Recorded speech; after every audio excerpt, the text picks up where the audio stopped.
Wow, someone's changed their tune.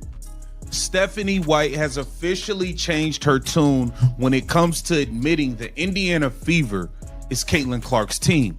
We always knew that. Caitlyn Clark is the reason any of us are even interested in watching the Indiana Fever. These chicks was playing in a barn, wasn't nobody watching them. Nobody cared. That don't mean they're not good players, but this is Caitlyn Clark's team. Ownership officially stepped in and made her say it's Caitlyn Clark's team when we watched at the beginning. All right, so get this. The owner's son stepped in and dropped a bombshell, delivering an absolute ultimatum directly to Stephanie White. We're talking a get with the program or you won't be around kind of demand.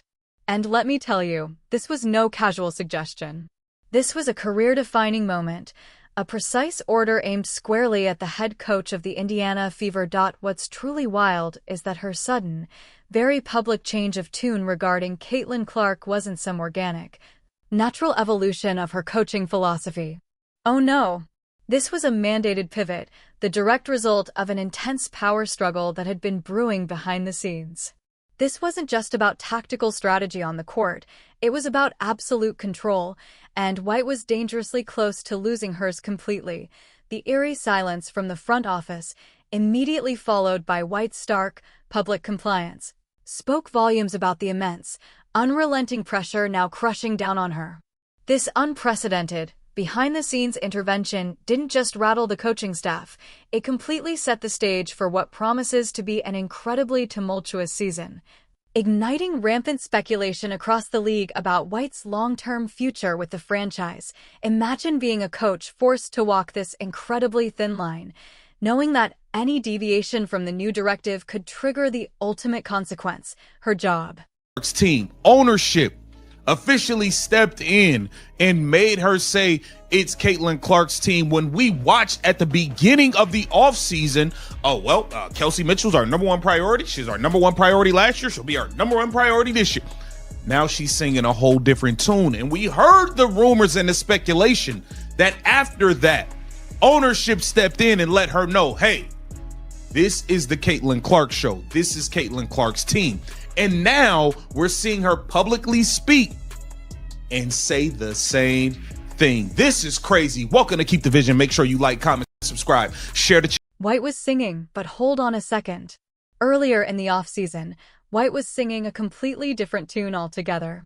When the season kicked off, her public statements were crystal clear, prioritizing Kelsey Mitchell and hailing her as the team's undisputed number one priority. Now, you can only imagine the immediate outrage and widespread confusion this declaration sparked among fans.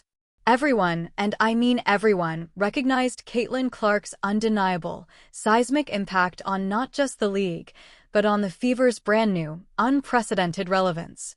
This initial stance felt like a direct, undeniable snub to the phenom who, let's be honest, single-handedly brought millions of new eyes and fresh energy to the WNBA.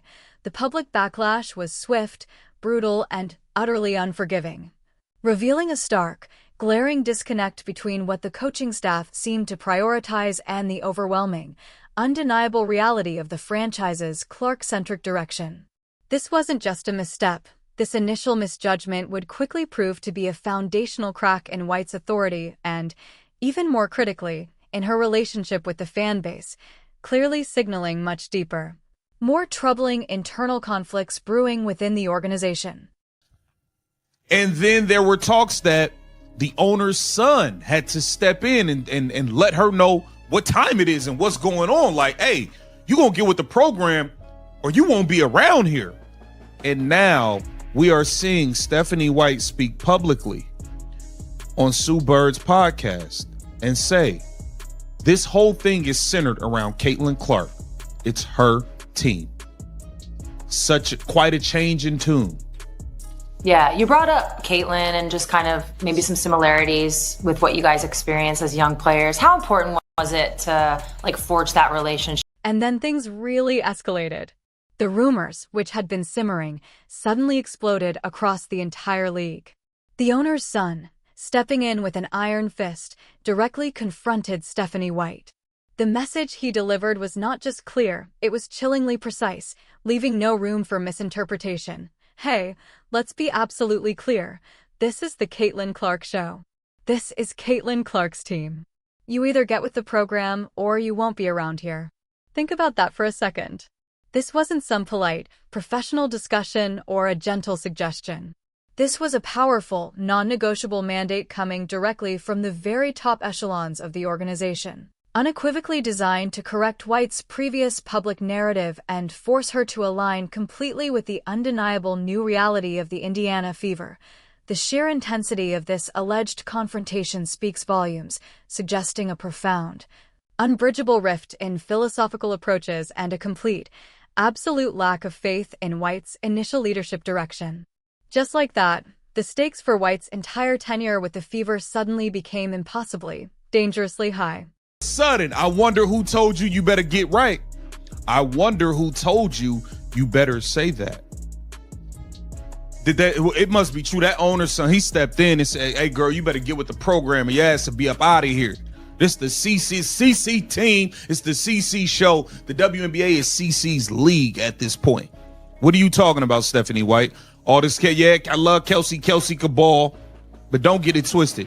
It's Caitlyn Clark team, and now you're finally saying it. Before, you didn't want to say it.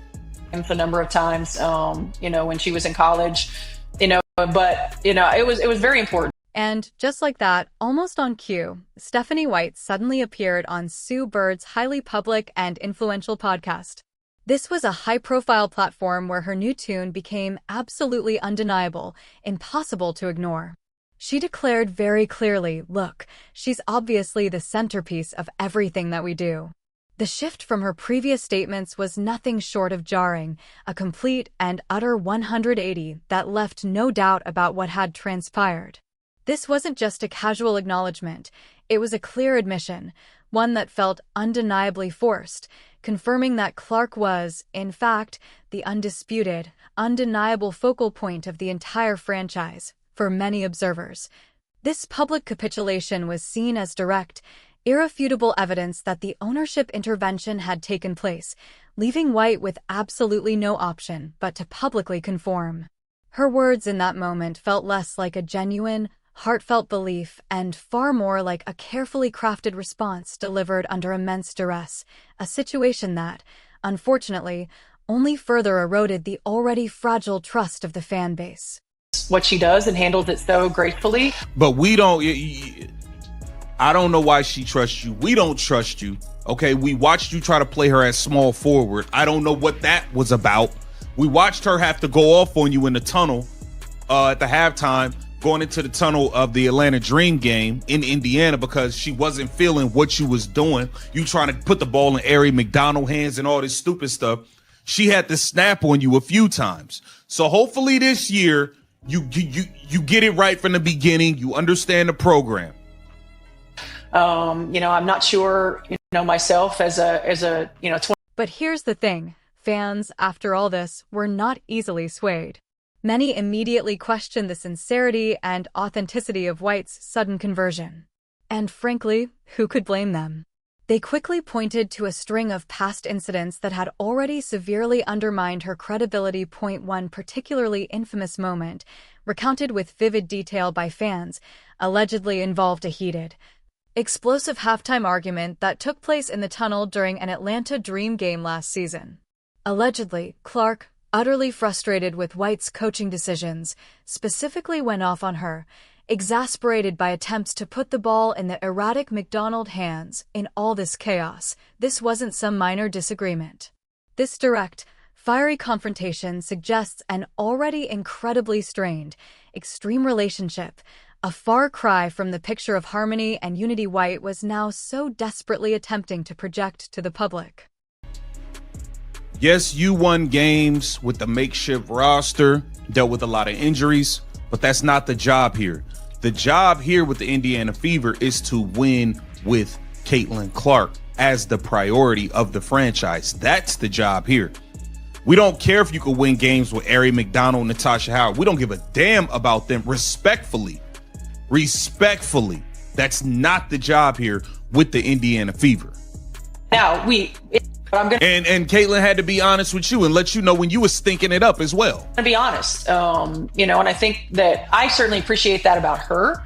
And let me tell you, that alleged tunnel incident wasn't just some isolated event. It underscored a much deeper, more ingrained pattern of distrust that had taken root within the fan base. Viewers had openly and critically questioned White's initial strategies from the very beginning, most notably her decision to play Clark as a small forward.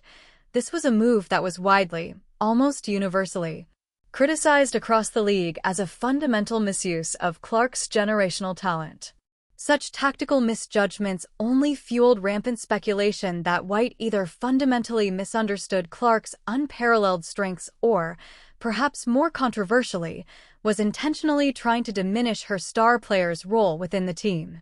Instead of actively maximizing Clark's undeniable impact and leveraging her unique abilities, this tactical misjudgment, tragically combined with the apparent verbal clash in the tunnel, painted a clear, troubling picture of a coach who was visibly struggling to align herself with her star player.